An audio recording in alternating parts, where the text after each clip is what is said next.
مرحبا حبايبي، اليوم رح نعمل مع بعض أكلة جناحات مشوية بالفرن، ورح تطلع أكثر من طيبة بإذن الله.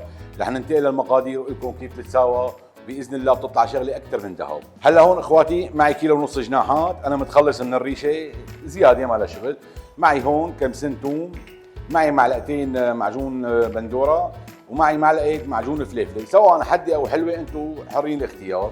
ومعي هون تقريبا كاسة شاي لبن، وعندي 200 ميلي او كاسه كبيره زيت نباتي. وبالنسبه للبهارات اللي نستعملها، عندي نص معلقه كاري، نص معلقه فلفل اسود، ربع معلقه قرفه. القرفه بتعطيها طعم كثير طيبه، بس ما بدنا نكتر عشان ما تعطي طعمه حدوديه.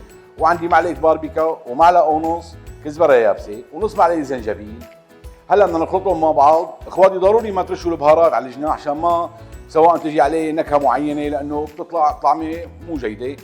هيك بنحب نخلطهم كلهم وبقول لكم هلا كيف بتصير معنا الطريقه. هلا حبايب قلبي رح نحط البهارات.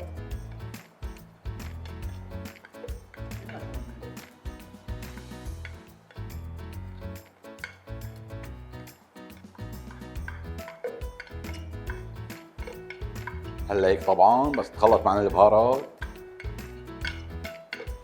ما بيضل طعمه وحده بتلزق بالجناح، كلهم باذن الله بياخذوا من بعض وبتطلع شغله بتطير العقل. بسم الله الرحمن الرحيم. يلا حبيبي طول لي بالك شوي، بالعاده مو بطعميك اكلات طيبه انا.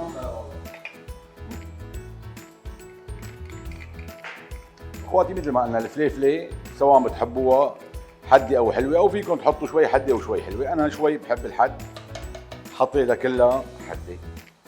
بسم الله الرحمن الرحيم. تقريبا معلقه ملح كبيره. بسم الله الرحمن الرحيم.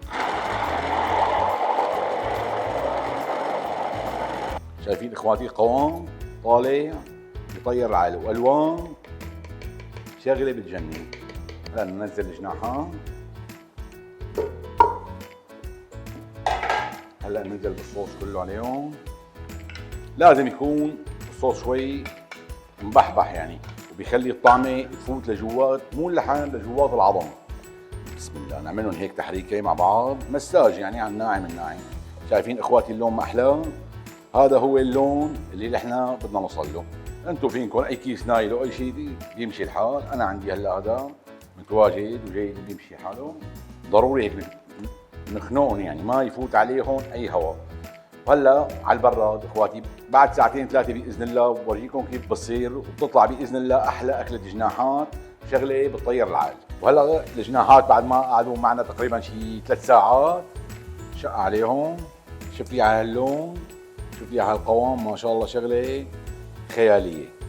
هلا انا هون عندي صاج حطيت فيه ورق زبده وشويه زيت، ونصفهم هيك.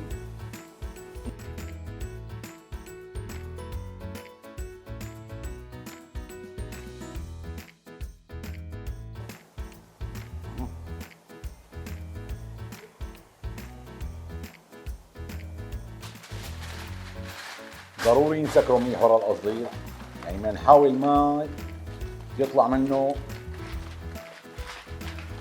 اي سنسولة بخار. شايفين اخواتي هيك نسكره منيح. هلا اخواتي على فرن 180 لل 200 معلش، شاعل فوق وتحت، باذن الله بياكل معكم تقريبا بين نص ساعه على 40 دقيقه، وبتطلع شغله بالخيال. بس يطلع من الفرن نعمل مع بعض المايونيز، ونعمل لنا مقلاية بطاطا، ونبلش هجوم على هالاختراع اللي شغله طالعه باذن الله بتسر قلبكم وخاطركم. شايفين شغله بتطير العالم. هلا اخواتي بعد ما طلعوا من الفرن بسم الله ما شاء الله طالعين شغله بتطير العالم. شوفوا على الشوفه وطالعه قطعه جوسي ما فيها نشاف، واحترقت ايدينا كرمال عيونكم كل شيء بيهون. هلا هيك نقدمهم، جايين ضيوف اليوم بيهمونا امرهم وحبايبنا ما بنقدر نستغني عنهم، مشان هيك رح ندللهم اليوم شوي.